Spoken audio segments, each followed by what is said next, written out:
E eu quero chamar a atenção na abertura do programa, porque só sabe que sofre pobre quem é pobre, ou quem já foi pobre. Só sabe as privações, as perseguições que sofre a pessoa sem posse, sem sobrenome, sem pedigree, quem já sofreu ou sofre. Pode ter certeza. Aí eu queria aqui enaltecer duas instituições que sem elas, nós mais humildes, as pessoas mais humildes, as pessoas mais pobres, as pessoas que não têm pedigree, aqueles que nasceram com sobrenome fraco como eu, aqueles que não são bem nascidos, né? Não nasceram bem nascido, que não tiveram as chances. Se não fosse essas duas instituições, nós estávamos mortos. Eu gostaria de falar em primeiro lugar dessa instituição que hoje, aos olhos da sociedade, que em boa hora essa instituição foi criada para nos representar, porque parece que nós temos a chance de em 4 anos, ou em 2 anos, de eleger representantes nossos para o executivo e para o legislativo. Mas eles só querem os nossos votos, esquecem de nós. Mas os nossos verdadeiros representantes, quase na sua absoluta maioria, é o nosso querido Ministério Público. Olha, só sabe o que era um promotor de justiça, uma promotora de justiça, o cidadão pobre que vê a justiça ser feita por eles. Lá do interior, lá do morro do Cabeça do Tempo, que não tem um amparato judicial, que não tem ninguém para falar por ele, lá da cidade mais distante do país, que os vereadores não cobram dos seus prefeitos e o povo perde a voz, é o promotor, é a promotora que representa o povo. Eu vou te contar, que profissão digna, porque eles nos representam, eles vestem a camisa popular. É impressionante como o promotor de justiça, em todos os lugares, mas principalmente na cidade pequena, lá onde o filho do fulano é que manda. Não, fulano é filho do fulano, rapaz. Fulano é o filho do fulano, lá ninguém mexe não. Ei, lá o filho do ciclano, agora o filho do João, o filho do Francisco, da Francisquinha, da Mariazinha, da lavadeira, da copeira. Como ele não é o filho do fulano, do João, do não sei o que, da família tradicional, neto do seu Baracumbamba, né, tataraneto do seu não sei o que, ele só tem um Ministério Público para se apegar.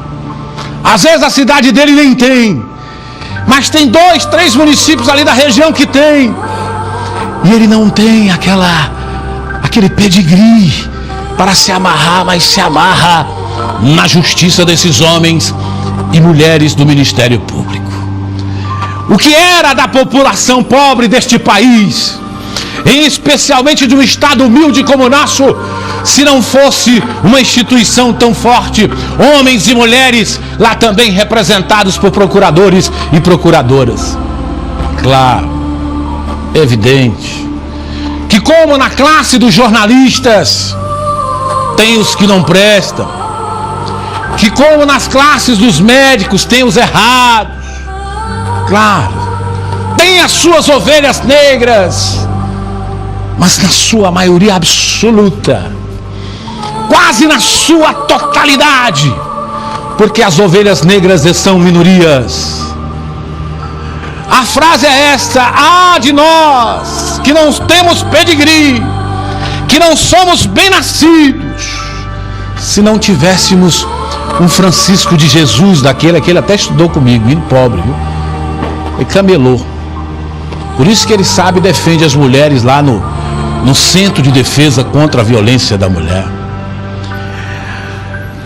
O que seria de nós sem a doutora Cláudia Seabra, que está lá brigando na saúde, que está lá todo dia atrás da maternidade que atende mal, é o cidadão que é mal atendido.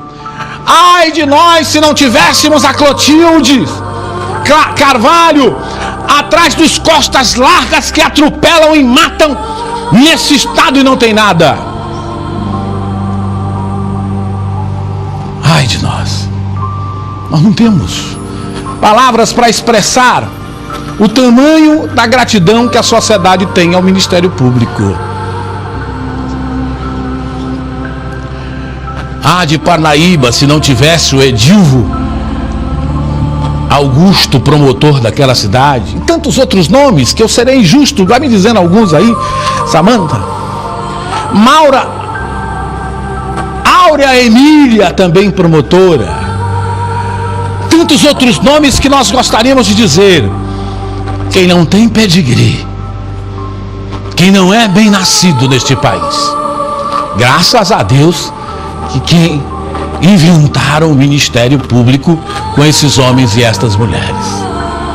Por outro lado, tenho também que enaltecer esta outra instituição que é a Defensoria Pública, o advogado do pobre, aquele que é nomeado para aquele que não pode pagar, para aquele que muitas vezes é inocente e não pode nem comprovar sua inocência porque não tem recursos. A Defensoria Pública também é muito importante, não tem como nós negarmos. São jovens, homens maduros, mulheres jovens e maduras que fazem aquela defensoria, como a doutora Elizabeth, como tantos outros nomes, que fazem dela uma extensão da sua casa. Cada defensorzinho novinho, rapaz, mas que se apaixona pela causa do mais humilde, igualmente o Ministério Público. Então hoje eu resolvi falar. Claro que na defensoria também, igualmente, há todas as outras profissões, tem as suas ovelhas negras, mas com destaque para o Ministério Público, que esse hoje é o padrinho dos pobres, com raras exceções. E a Defensoria Pública não fica atrás, porque ela se irmana com a gente na hora de ajudar a fazer justiça. No ar, o campeão de audiência.